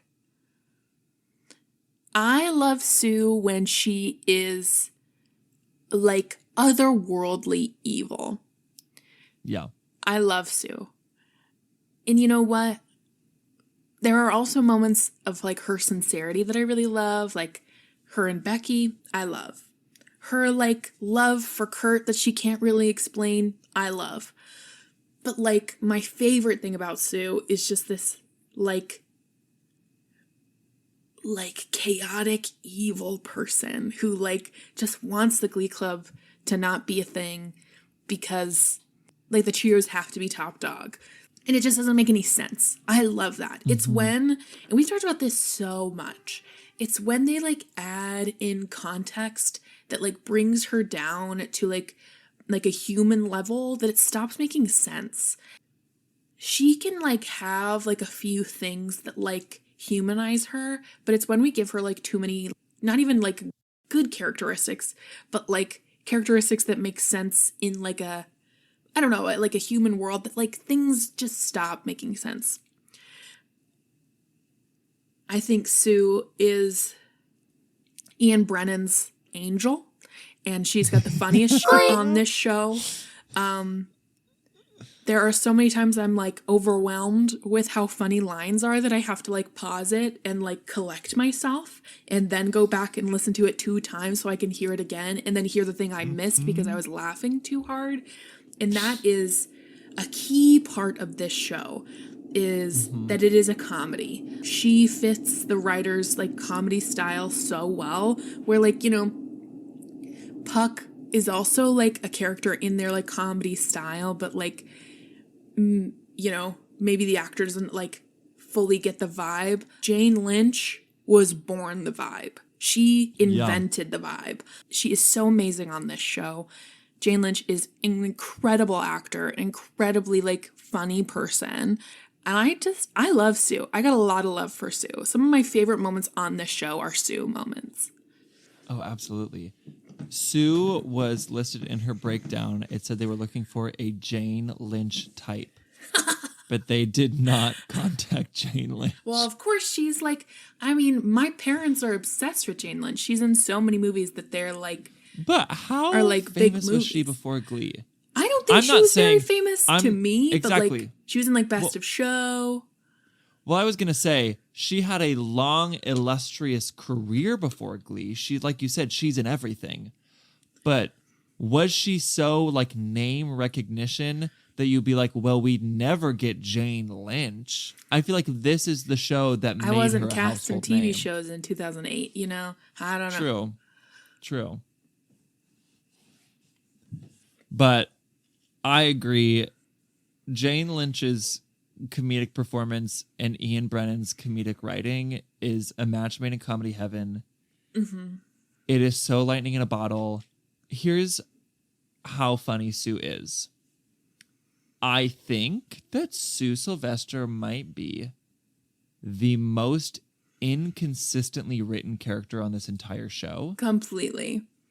And yet she is still like probably in my top 3, top 4 favorite characters. Yeah. Because she's so funny. I'm willing to take a blind eye over the fact that her personality changes every 5 episodes. Yeah. Like she really is whatever they need her to be. Yeah. This episode, she really hates the Glee Club. Next episode, she's actually like supporting and rooting for the Glee Club. Coaching the Glee Club. She's in the Glee Club. Yeah. This episode, she's defending the students against bullies. Next episode, she's the one bullying the students. Like she's just whatever the show needs her to be. It doesn't ever make much sense, but Jane Lynch is so funny and her dialogue is so clever that I'm like, sure, who cares? I believe it every time. Exactly. And also the fact that nothing about Sue makes sense and she just like says stuff that couldn't possibly be true all the time and then acts as if it is true. Yeah. Also kind of helps sell it. That I'm like, sure, why not? Like, yeah, like this person she's so is crazy. Yeah. And like that's what like drives me so crazy about the last Sue episode, the name of which is escaping me. The Rise and Fall of Sue Sylvester. Thank you. I appreciate you. The Rise and Fall is that, like, I don't need to be told that she's a liar. I know she's a liar. Like she's said that she's 23, like, the last, like, 10 years. Like, I know that she's not telling the truth. Like, about to turn 30. About to turn 30. Like, I don't need to be told that she's a liar. I know that. And, like, this character is so inconsistently written that I've come to, like, appreciate what's going on here. I don't need to, you know... She's inconsistently written. At a certain point, I just accept that, you know, like, I don't know. The charm of Sue, much like the charm of Brittany, is we can't figure out like what's going on with her. Yeah, we can't put our finger on it, yeah. The charm of Sue is that she says ridiculous stuff all the time, and a lot of it is very obviously lies, but then some of it we're like, but that literally could be true. Yeah. Like her posing for Penthouse, it turns out, is true because someone finds the spread. Yeah, totally. And then like she did do a music video with Olivia Newton-John. Like crazy stuff does actually happen to her. So then it's like we never know. Anything she said could potentially be true or potentially could be a lie. We don't know. And that's the kind of mystery I want in my teachers. You know, like, I don't know if what they're saying is true. It could be true. It could not be true. I'll never know. And that's okay. I'm going to turn 18 and leave this place. Specifically with the stuff they're teaching me. Exactly. Say, I don't know if this is true or not, and that's okay. That's okay, you know? I love Sue. Sue's, like, reappearing and disappearing soft spot, I struggle with because it is so, like, disappearing and reappearing that I'm like, what is going on? Yeah. Make a decision. But her soft spot for her sister and for Becky, I really love. And that is something that is very consistent. That does kind of motivate her soft spot later in the show, that she, you know, grew up with this sister who had Down syndrome and saw the way that society treated her sister and was so horrified by it. And so she has a little bit of a chip on her shoulder to help out the underdog. And so then when she sees the way that society is picking on Kurt, she then like sees a kindred spirit between Kurt and her sister and like adopts Kurt under her wing. Because I do love the Sue-Kurt relationship. That he's like the one Glee clubber that she has a really big soft spot for and is like fighting for. Whereas, and she still like picks on him and like calls him porcelain.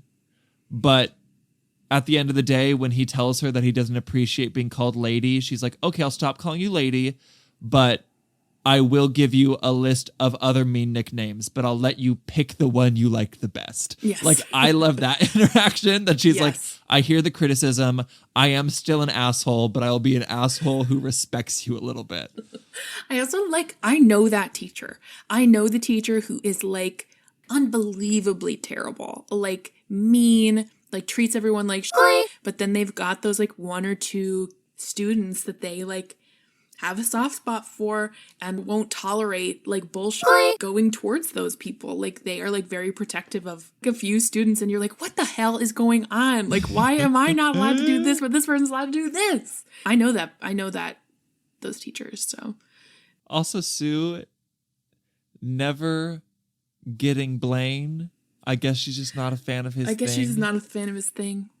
So So silly. Funny, especially because she's such a hard Blaine shipper, and the fact that it's like she literally it's just that important to her that Kurt is happy. Exactly. Like she does not like Blaine, but she's like, but if he's what Kurt wants, then like sure, I'll trap them in an elevator together. Like, and she put a bear in Karofsky and Blaine's apartment.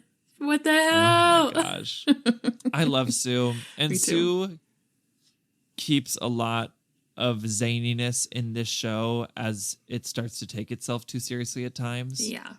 Sue's always there. She does later in the show become essentially a vehicle for the writers to get away with anything. For them to say, we're going to make this really bad writing decision, but don't worry, we'll have Sue call it out so then you can't get mad at us about it. Totally. And do I laugh every time? Yes. Yeah. But is it so lazy? Also, yes. Totally. What song you think of when you think of Sue? I'm a bitch. I'm a lover. I'm a child. What else do I think of? I think that's the one. Mm-hmm. There's a bunch, but like that's the one. And maybe it's recency bias, but I do feel like it is like a good culmination of Sue's character that I really like. So that's mine. What's yours? Yeah. I think mine's Vogue. I don't like of that so course. many of mine are season 1. But it's the first time she sings. Too. It's iconic. William Schuster, I Hate You. Incredible. Yeah, that's so good. Come on. Sue Sylvester. Sue also brings out the best in Will. Yes. The times I like Will the best are when he's fighting with Sue. Yeah. She's real great. All right. Well, that's the are those our characters? Wow. Whew. Like almost 2 hours for I did not 5 know characters. I had so much to say about Emma Pillsbury. Hey, shout out. Let's read some emails, shall we? Yes. We've got some here. If you don't hear your email, that doesn't mean we're not going to read it in the future. So, and there's still some time to send us emails. I would love to hear your thoughts on like saying goodbye to the podcast or like, your feelings on Glee. Anything you want to share with us, I would love to read it. And maybe read on the podcast. Let's kick things off with Weird Auntie Rachel. Hi, Lena and Ian. Weird Auntie Rachel here. You asked about the before and after of Glee. First, I want to say that because I discovered Glee in 2021 and binged rather than watched it slowly, the lines are heavily blurred between the show and all of the Glee adjacent treasures that I found as I went on the rabbit trail. Like actors and musicians I've become a fan of, new music and theater that I've been led to, fan fiction that extends the stories and corrects the mistakes, and podcasts, especially yours. So when I talk about how Glee affected me, I mean how all of those things affected me, since none of it would have come about without me watching the series. Anywho, Glee came into my life when the pandemic and my midlife crisis were converging. I had just spent 25 years forgetting who I was. Then the show hit me hard, especially Kurt's story. My biggest non-artistic takeaway from the series could be encapsulated by the single quote of Bert in Laryngitis. Your job is to be yourself, and my job is to love you no matter what. In other words, people of the world, you are okay and you are lovable. And also, be loving and kind to each other. As a parent, Glee inspired me to work harder to show my kids love and to teach them kindness. As a person of the world, I've tried harder to do that to people around me. But I'm not just Bert, I'm also the Kurt of that lesson. Watching Glee and its rabbit trails reminded me of who I used to be and who I can still be, and also that I should stand up for kindness for myself as well as for other people. One big part of who I used to be was someone who could have had a career in music in some form, but as an adult, I lost touch with my musical side. I recognized it somewhere along the way, but wasn't really able to correct my mistakes. Then Glee hurtled me into my own little musical recovery, like Kurt Hummel's football flying through the goalposts and preggers. Since it hit me at such a dark time in my life, I feel like music saved me, and I have Glee and its rabbit trails to thank for that. So my after picture is now of a 50-year-old mom, still struggling in certain ways, but thriving in other ways by discovering new music, taking lessons in music theory classes, and singing, playing, and writing music. Maybe this hobby is just for myself, or maybe not, but that's okay. Because, as they didn't, or should have said at the end of the series, All your dreams don't have to come true by age 25, nor do you have to keep the same dreams. Life doesn't have to be solved and settled by young adulthood. It's never too late to pick up an old dream or have a new one. What else did Glee, etc. give to me? Well, a bunch of things. Some of the smaller things I've learned are the correct pronunciation of syrup. That there is a name for the type of music that I crave, and it is called Sad Girl Indie. Who Jonathan Groff is, what a trope is. The list goes on and on of things that seem trivial but will be with me for a very long time. And I'm only slightly embarrassed to admit this, but Blaine has been a gift. Before you think I'm even weirder than before, let me explain. To me, Blaine is a fairy tale. It's not realistic, but fairy tales aren't meant to be realistic. They are meant to tell us something about life that is true, to inspire us and to give us an escape. And being able to revel in the story of a suffering person who conquers his demons with the help of a hero who turns out to have his own demons and who needs to be rescued as well, and those heroes being each other's missing puzzle pieces and living happily ever after, did remind me of things that are true, did inspire me, and did give me an escape that I needed and still need. So even though there are all sorts of issues with their story arc, the Blaine fairy tale means a lot to me. Also, last thing, when I started watching Glee, I was going through one of the hardest times in my life, and I was barely hanging in there. Through the rabbit trail, I discovered 3 people who I credit with getting me through this time just by putting goodness and kindness into the world in a way that I could use it for my own self-help. Without personally knowing them, these 3 people made me feel less alone in the world, which helped me see that I had hope that wasn't there before. Lena and Ian, you are 2 of these people. Listening to your podcast after I had first discovered Glee buoyed me at a time when I felt like I was sinking. It was so much more than just a podcast to enjoy. It was a reminder that there were people in the world who are empathetic, kind, clever, artistic, and funny. Without knowing me, you were there for me, and I will always be grateful for that. Rachel. Rachel, like, what is there to say? Yeah. That's, I feel, sorry, buddy. No. It's just so crazy. I can't believe, like, the journey that you and I have gone on doing this podcast has been crazy. Like, the things that, like, I've seen you go through, the things that you've seen me go through, like, and then, like, you know, it all being, like, through, I don't know, like, thinking back on doing this podcast and, like, thinking back on Glee makes me think of all the things I've, like, I don't know, I can't even, like, form a complete thought, but I don't know. What I mean to say is, I just can't believe the podcast is like ending in this way. Mm-hmm. And hearing that, I don't know. I keep, reading these emails and getting emotional and like hearing that we had some sort of impact on someone's life and they don't even know the impact that they've had on my life too. Like hearing this is like incredibly touching and also reminds me of all the things that this podcast has done that's helped me as well. So it just makes me emotional and I keep doing this. I keep thinking about our podcast and just sobbing. So pardon me. But thank you, Rachel, for this message. Yes. I'm not forming a complete thought right now. And I wish I was. Pardon me. I think you did. And I agree with the at least complete thought that I interpreted from what you said, which is this podcast was born out of a very dark time in both of our lives. And it was basically like a form of self-therapy and distraction for us. And we have gone through a lot in this podcast. Our relationship has gone through a lot. We have become much closer as friends and as people through this podcast. And it has been such a gift and then is so surreal to have people that we've never met and our paths likely would have never crossed without it say that this podcast did a similar thing for them. Yeah. Which is so insane and so like, it's like one of the most special things in the entire world. Yeah. Like, I'm just a regular girl in a world. Like, it's like crazy to think about.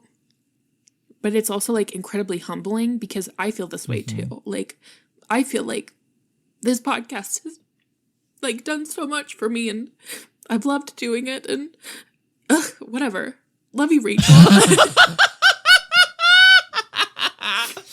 Excuse me. Also, just to shout it out, first and foremost, like what Lena said.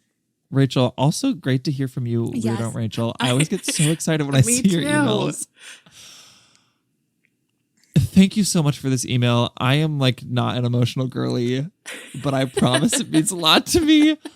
It's so beautiful to hear all this. And like Lena said, it is so humbling and incredible to hear you say these things about this silly little podcast we started. On a less emotional note, well, not less emotional, but just outside of that main emotion, I do want to shout out what you said about Blaine, because I am someone who talks a lot of smack about Blaine. And I think you make an absolutely beautiful point. And there are so many fairy tales about heteronormative couples, which is great. You know, like love is love. That's beautiful. But like so many queer love stories are like, and then they die. Yes. And then like society can't accept it until they die. Yes. And to have this queer love story that is like magical, like sure, not realistic, but like magical and beautiful and grand and romantic and has a happily ever after. And it's these two souls that are like entwined and meant for each other, and they overcome all obstacles, I think is something that I frankly have not valued as much as I should. Yeah. And it is, you know, Glee's not a realistic show. Like hardly anything about this show is realistic. So yes, this relationship is not realistic, but like neither is the show. Yeah. They're allowed to have a queer fairy tale, and there is so much beauty in that. And like you said, and there are things in that fairy tale, as in all fairy tales, that are true. And then there's other stuff that do inspire you and just lead you to have more hope for the world. So thank you for making that point. Especially now that we have talked about Blaine this episode and have like closed the Blaine chapter. I think that is a much better way to end it.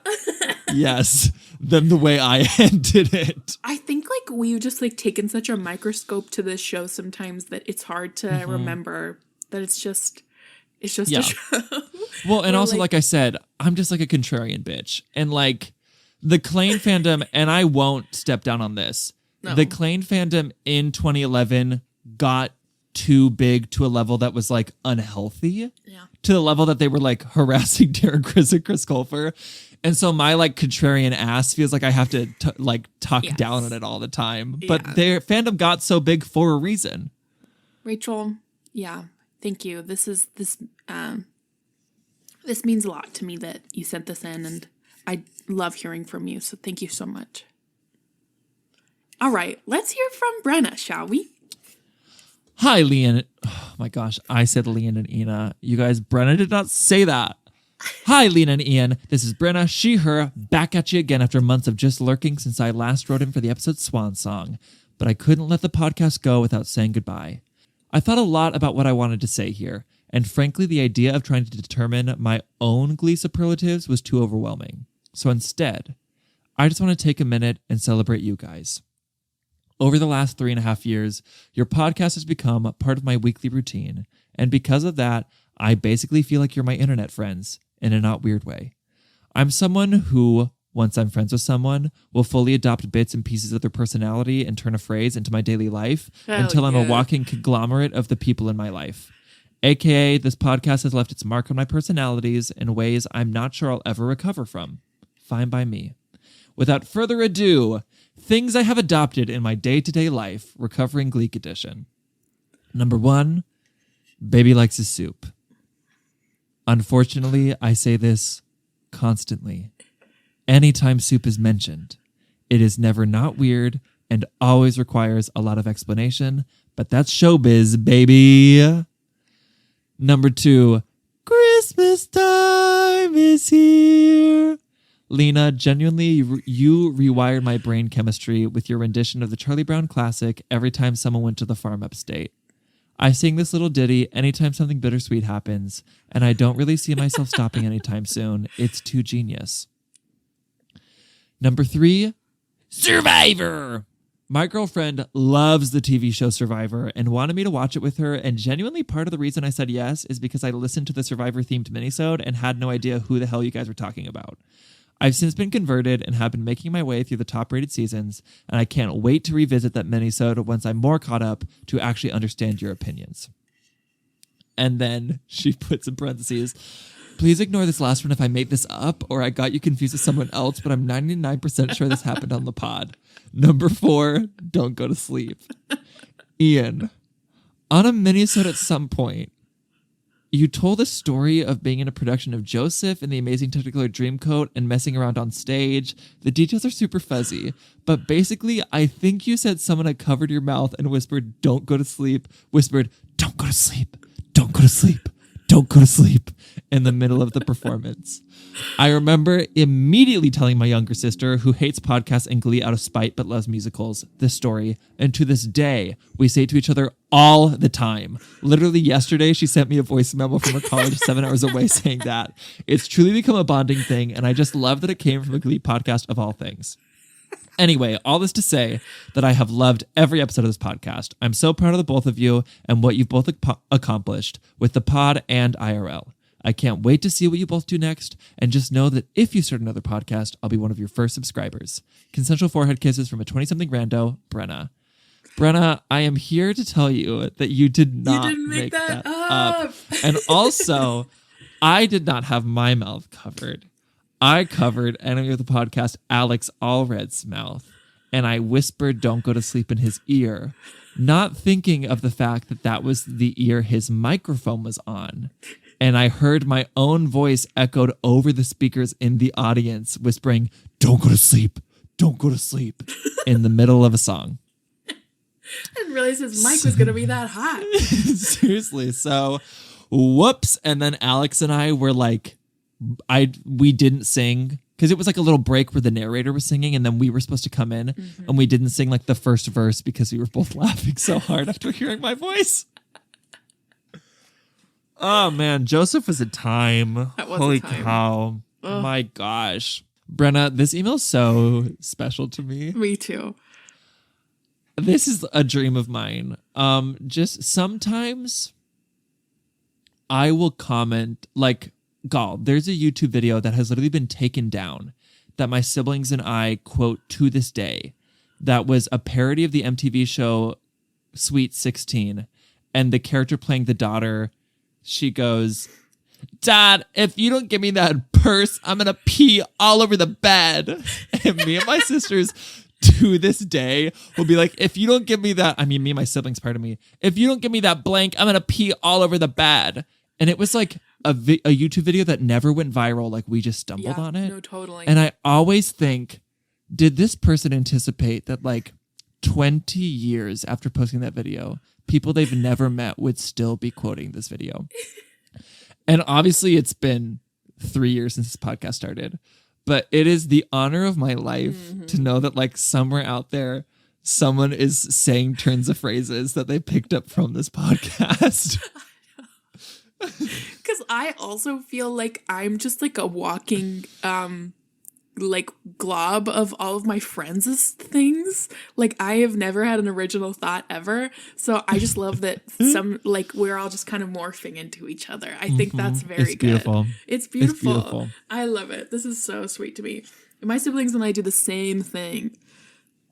God bless you for starting Survivor. I love Survivor, my God. and I will preach the good word of Survivor till the day I die. That show owes rocks. us money. He does. Jeff Probst and Dan Harmon, because the amount of people who are like, I started watching Community because of the podcast. That one too. Hello. Come on. You know what should just happen? One of us should be What? on Survivor. I have applied and I didn't hear back. I've applied twice, but I guess I'm too good for them. I guess so. Oh well. You just need to be a lawyer. And then they'll Seriously, I need to be like I'm a sick of the 21-year-old oops all Harvard lawyers. student Seriously. or a lawyer. I'm bored. All right. Let's do one more email. Brenna, thank you so much. Thank you so much for sending us this. Up next, we've got a message from Selena. Hi, Ian and Lena. We are gathered here today to remember and celebrate the life of Recovering Gleek : a Glee podcast. And ugly is written as one word. Okay, but for real, congrats on making it all the way through. This wild and wacky show could only be matched by your wild and wacky energy. I have honestly loved every minute, and seeing the journeys you both have been on since the podcast started has been really cool to follow. I started listening to Recovering Gleek in early 2022 when I had just been cast in a community theater production of Mamma Mia, and I remember laughing hysterically in my car often on my way to and from rehearsal. I really just associate you guys with all things positive, upbeat, and fun, and you are both just such a joy to listen to. When I think back on Recovering Gleek, what really sets this podcast apart is just how damn funny you both are. Selena, I've been waiting all my life for someone to say that. Thank you so much. Thank God. Oh my gosh. Just to like break this podcast, this email, one of my memories is when we recorded our episode on the pilot and I finished editing it and I texted you. Yeah. I mean, I emailed it to you to be like, okay, here's our first episode. What do you think? And you texted back and said, wait, are we kind of funny? And I texted and was like, no, I think we're funny. Because we were so like, who do we think we are to start a podcast? And then we listened back and like these two assholes were laughing out loud at our own jokes. And we're like, wait. Like laying in my bed, like listening and just vibrating with excitement and laughing so hard. Oh my God. And you know what? I think some episodes are funnier than others personally, no, I think some are a bit of a slog. They can't all be hits. They can't all be hits.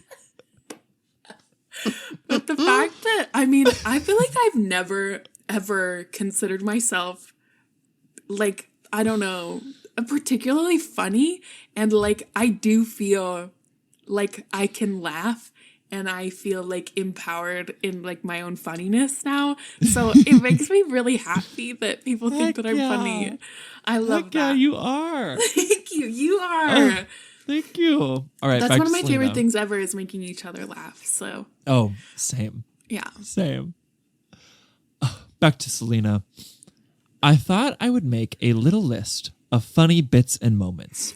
Not sure if you remember talking about these on the pod, but these moments will literally be forever stuck in my head. I remember talking about every single one of them. No, same. I can pull every them one up of these I immediately. remember. Number 1, did Matt Bomer have sex on this couch?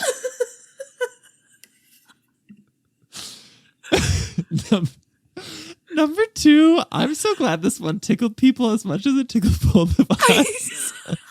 Brown eggs. This was deep into the Beatles episode Glack section, and their producer was something like Brown Megs, but it had been written as brown eggs. Number 3, this is maybe the hardest I ever laughed at recording the episode. Chicken flavored cum. Honestly, do not remember the context of this at all, but just thought it was super funny. Selena, the context was someone emailed in from Australia to talk about how everything in Australia is chicken flavored. And we were like, what, like chicken flavored water? And then Lena said chicken flavored gum, but she didn't enunciate it super well. And I earnestly thought she had said chicken flavored gum. What, like chicken flavored cum? And then I think I immediately was like, I said cum. I said cum. I meant to say gum. And the best part was I didn't even laugh. I was shocked, silent. No, you I was like, you like clutched your pearls. You were like, why the hell would you say that? like, why would you say Like, that that on the is air? so crass. And then when you said gum is when I started laughing. But I seriously was like, where did that come from? Like, that is so gross. Could you imagine if I said that? That's disgusting.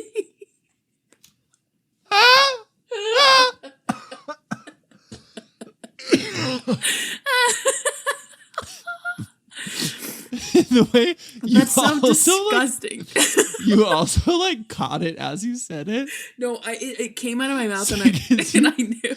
You say it with so much energy and then immediately like shut down. You go, well, like chicken flavor cum. Then just like completely retreat back into yourself. Season G's are hard. Season G's are hard. Oh my gosh. All right. Number 4. Shout out to Brenna. Alex and Ian being on stage, Brothers and Joseph, with those hot mics. Still makes me laugh out loud every time I think about it.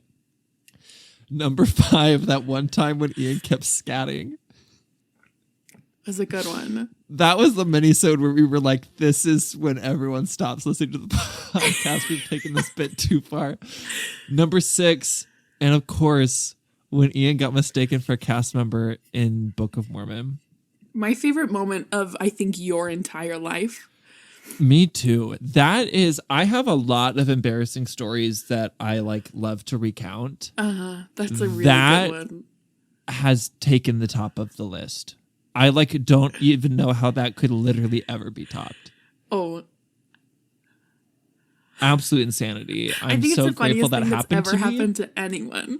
I feel like so special to have been chosen for that moment. It's like your Netflix comedy special level fun. No, seriously, like, I'm like, really if I'm ever a stand-up comedian, like I'm gonna pull that out because that story just like the worst comedic delivery possible. It's still funny because it is also horrifying. The best because you kept making the craziest decisions that you could. Yes. That's the thing with the embarrassing stories in my life is it's not like an unfortunate circumstance happens to me. It's like I get in a kind of like medium weird circumstance and then make the worst decision possible and make it so much worse than it needed to be. Oh my gosh. All right. Finally, I thought I would share just one superlative, which would be my overall favorite line in the entire show. Season 3, episode 21, Nationals. Jesse and Rachel are talking at Nationals about how Bohemian Rhapsody set the standard for show choir, and Jesse says, "Most people don't realize I lost 10 pounds during that performance." Please, it makes me cackle every time I think about Jesse St. James taking the time to weigh himself before and after that number. Anyway, I guess that's all. I really love you guys and feel like I'm your nerdy Gleek friend listening to your nerdy Gleek convos. Forehead kisses all around. Selena from Iowa. That's my favorite thing is when you add in more context on your own and it gets funnier. That's because like that's a funny line, but I never considered the implication. You don't know why I'm so before. He got off stage and he was like, "That was a brutal number. Does anyone have a scale? Let's see what the damage is." I weighed myself 2 minutes before we went on. Oh my gosh. So funny. Selena, thank you so much for that email. If you want to say goodbye to the podcast, everyone, send us an email at recoveringgleek@gmail.com. I gotta head out. Yeah. I can record the Patreon thank yous at a later time. Love it. Hello, everyone. It's a later time. So if you want to join our Patreon, you can do that at patreon.com/recoveringgleek and get access to our Patreon patron bonus episodes. This month, we are talking about Confessions of a Teenage Drama Queen in honor of its 20th anniversary. You also, if you become a best friend of the podcast, get a special shout out at the end of the episode, which I'm about to do right now. So a big thank you to Nikki, Brianna, Jasmine, Holly, JP, Tanya, Erica, Salin, Alex, Caden, Kirsten, Catherine, Mateo, Prav, Cowboy Emoji, Julia, Riley, Yunula, Haley, M, CC, David, Anna, Billy, Jacob, Andrew, Christine, Tara, AJ, Hannah, Kayleen, Venus, Kelsey, Abigail, Blake, Magicians and Drag Queens, Rachel, Paige, Allison, Natalie, Boo, Gwen, Sabrina, Kylie, Emily, Ruth, Megan, Alina, Ashlyn, Taylor, Audrey, Alexandra, Kylie, Dustin, Sarah, Azza, Jaden, that bitch, Kierklem, Paul, Vicky, Hannah, Gemma, Evan, Keely, Justice, Sophia, Nicola, Willie, Evie, Sarah, Camelin, Danica, Shalane, Lucas, Diagonal Toast, Eli, Mary, Kay, Sparrow Squid 103, Brittany, Meg, Ava, Carolina, Reagan, Meredith, Miss Southern, Hannah Calortio, Katie Can Finally Afford Patreon, PB Poo Poo, Josette, Tori, Amy, Marcus, Lowe, Ethan, McKenna, Danielle, Brisa, Maggie, Madeline, Tiffany, Aulani, Rachel, Destiny, Elise, Kieran, Diane, Elleraine, Jeanette, Benjamin, Suzanne, Blanton, Ben, Alice, Bay, Bamsham, Kaden, Katie, Paige, Nadia, Savannah, Fadia, Meadow, Nicole, Allie, Jackson, Tori, Golly, Caitlin, Katie, Garbage, Maddie, Abby, Kodiak, Kristen, Annie's Review Time, Story, Natasha, Liz, Eileen, Mariah, Manuel, Mallory, Amina, Hannah, Matilda, Rebecca, Libby, Eve, Jordan, Andrew, Elizabeth, Christina, Dell, Sarah, Ari, Liam, Juliana, Elijah, Stephanie, Haley, Raphael, Marissa, Rin, Taylor, Kimberly, Emily, Carlin, Frankie, Dana, Chase, Finley, Matthew, Jocelyn, Margaret, Despina, Sarah, Josie, Nash, Aaron, Alana, Marin, Emily, Han, Phoebe, Caitlin, Megan, Rachel, Aria, Jeremy, Beatrice, Ava, Haley, Emily, Anaya, Michelle, Lauren, Britt, Audrey, Marcus, Lisa, I'm Four Eyes, Jacqueline, Troy, Mallory, Ivan, Meredith, Phoebe, Hannah, Lazo, Ray, Alyssa, Charlie, Lily, Sam, Jennifer, Aubrey, Stefan, Mama Baby Cat, Kelsey, Haley, Tiffany, Emily, Leah, Verena, Kelsey, Isabel, Amira, Thomas, Tudor, Cyrus, Brittany, Victoria, Aaliyah, Naomi, Haley, Robbie, Andy, Kenzie, Rhiannon, Ashley, Roman, Tara, Michael, Casey, Katie, Will, Elizabeth, Freddie, Emma, Turtle, Allison. Under 2 minutes. I'm at 52. Oh my goodness. I honestly have no idea what my record is anymore. As far as I know, that was longer than normal. But I was aiming for under 2 minutes and I did it. And I'm giving myself a big pat on the back for that. Good for me. Thank you all for being patrons. Love you so much. Thank you all for being here. Tune in next week. We got more characters to talk about. There are so many characters on this show. You think we've talked about a lot of characters? You're wrong. There's a million characters on the show. Buckle up. Love you all. Here's a eulogy. Kiss on your eulogy foreheads. Bye. Bye. Oh, yeah. Thank you for listening to Recovering Gleek. You can find us on Instagram and TikTok at recoveringgleek_podcast. If you liked our podcast, be sure to leave a review. And tell your friends, please. Bye. Yeah. What were your favorite Hannah Montana songs? My favorite Hannah Montana song is "This Is the Life." Oh, that's hold on tight. It yeah. There's a yearning inside of me mm-hmm. that just gets unlocked when I hear that song, and I want to start crying, and I don't know why. What's yours? I think it's "I'm unusual, not so typical, way too smart to be waiting around. Tai Chi practices no more champions. I can fix a button on your car. I might even be a rock star." She had some bangers. Or like man. East North Thumbland, for the rest of my life. People change, thank God I did. I'm sorry. I thought we were talking about Hannah Montana songs. Oh. That's a Miley Cyrus song from Hannah Montana to Meet Miley Cyrus. Of course. You know, they have similar vibes to me. Not. Sometimes I mix them up.